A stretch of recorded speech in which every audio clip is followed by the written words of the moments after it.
Le chanteur d'Alexandrie Alexandra et du téléphone pleur est connu pour ses coups de colère et son rapport aux femmes particulièrement compliqué, que l'ancienne animatrice Sophie Darel n'a pas hésité à évoquer.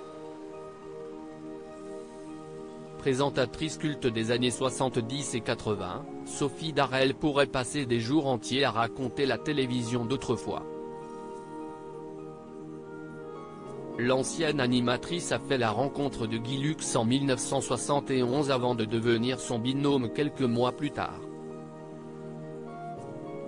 Avec lui, elle va faire les 400 coups, et surtout faire connaître au grand public les stars de demain, comme Françoise Hardy, Stone et Chardin ou encore Michel Jonas.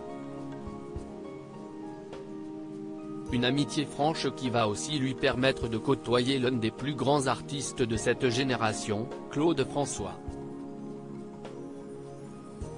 Je n'ai pas voulu, ça ne me disait rien du tout. Sophie Darel parle de son agression par Claude François à l'époque. L'interprète d'Alexandrie Alexandra est au sommet de sa gloire, et personne ne peut lui résister. Il est aussi connu pour ses énormes coups de colère.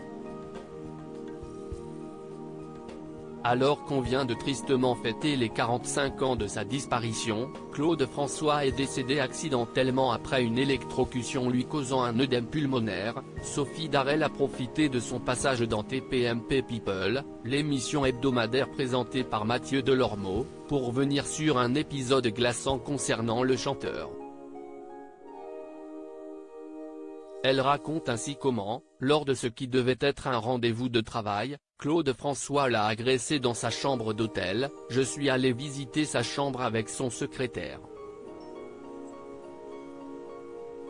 Et à partir de ce moment-là, il a demandé au secrétaire de partir, explique-t-elle. S'ensuit alors une scène ubuesque, il m'a jeté sur le lit avec des intentions précises. Et moi, je n'ai pas voulu, ça ne me disait rien du tout, précisant avoir dit oui à d'autres, mais là, c'était vraiment. Je disais au secrétaire reste là, Claude lui disait casse-toi, finalement je m'en suis sorti. Claude François colérique et jaloux. Sophie Darel explique par la suite avoir revu Claude François sur des plateaux télé, qui n'a pas manqué de lui faire une remarque pour le moins problématique. Après, quand j'ai démarré à la télé, je l'ai vu plein de fois. Il avait beaucoup d'humour parce qu'il me disait tu sais finalement, j'étais le meilleur coup de ta vie, t'aurais dû accepter. Tu ne sais pas ce que tu as raté. Dans une interview précédente au magazine Soir Mag, Sophie Darel avait déjà décrit le chanteur comme jaloux, qui terrorise son équipe. À lire aussi avec lui, ça a duré, grâce de Capitani autrefois en couple avec Franck Delède et Debbie 3, ses révélations dans TPMP People.